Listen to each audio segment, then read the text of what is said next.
Friends, आज हम अपने फर्स्ट टॉपिक से स्टार्ट करते हैं। भारत में कंपनी विधान का ऐतिहासिक परिदृश्य, कैसे कंपनी लॉ हमारे भारत में आया।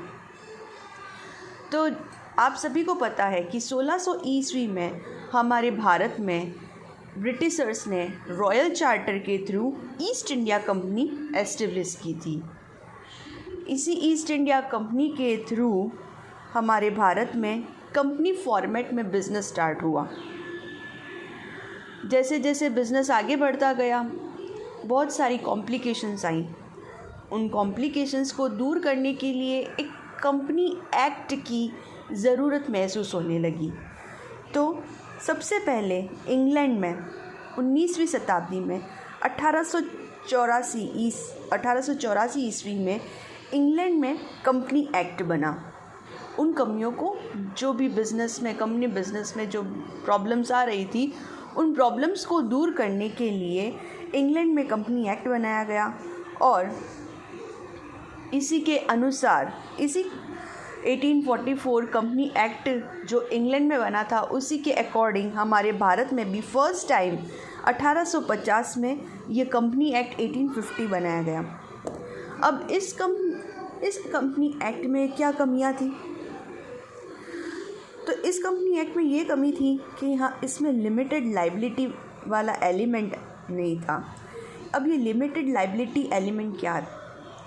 तो फ्रेंड्स, जैसा कि हमें पता है कि जब भी कोई बिज़नेस स्टार्ट किया जाता है तो उसमें पूंजी लगाई जाती है। तो उस वक्त क्या था कि जो भी पूंजी वो लगाते थे, उस पूंजी का उनको कोई श्योर नहीं थे, वो सिक्योरिटी नहीं होती थी कि अगर उन्हें प्रॉफिट नहीं हुआ और लॉस हुआ तो वो सारी जो भी लोन्स जो भी अपनी चुकाने के लिए उनको अपने निजी संपत्ति को दांव पे लगाना पड़ता था। तो उस वक्त ये सीमित दायित्व वाला जो एलिमेंट था वो नहीं था। जब ये बिज़नेस स्टार्ट किया कंपनी फॉर्मेट में, तो कंपनी में क्या एक नई चीज़ आई कि जो पूंजी कंपनी में लगाई जाती है उसको अंशों में बांट दिया गया। मतलब अब जो सदस्य जितने कंपनी के अंश खरीदेगा, उसी के मूल्य के अकॉर्डिंग उसका दायित्व होगा। अगर उसने कंपनी में जितने अंश खरीदे हैं उन सभी का उसने अगर मूल्य चुका दिया है, तो फिर अगर कंपनी में उस कंपनी को कितना भी लॉस हो, वो उस सदस्य से अमाउंट नहीं मांग सकती। मतलब कि अब उस सदस्य की उतनी लायबिलिटी है जितने उसने अंश खरीदे हैं। अब उसकी निजी संपत्ति पर कोई भी प्रॉब्लम नहीं आएगी। तो ये थी सीमित दायित्व का एलिमेंट, जो उस वक्त इस एक्ट में नहीं था। मतलब कि उनको अपनी निजी संपत्ति दांव पे लगानी पड़ती थी, उनको अपने जेब से पैसे खर्च करके उन ऋणों को उतारना पड़ता था।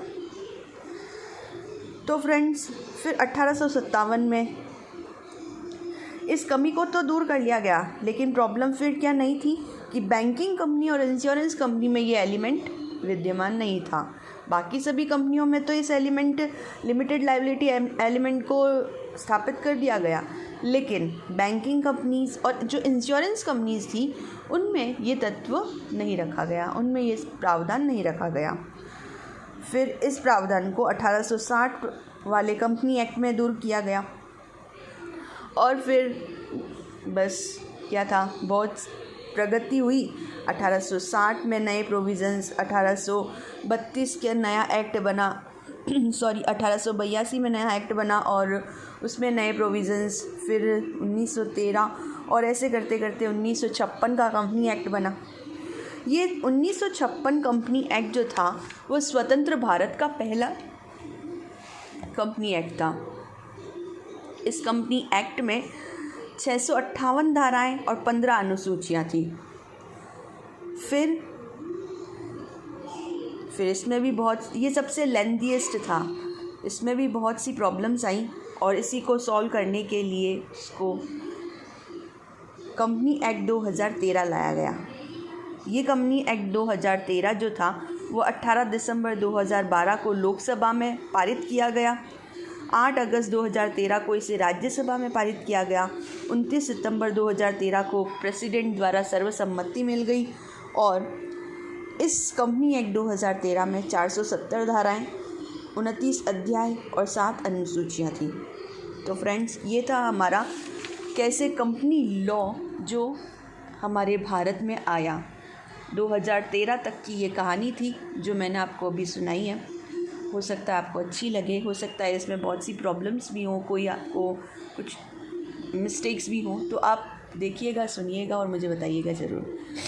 फ्रेंड्स, अगले वीडियो में हम देखेंगे कि कंपनी एक्ट 2013 में क्या नया था, क्या प्रोविज़न्स थे। Thank you.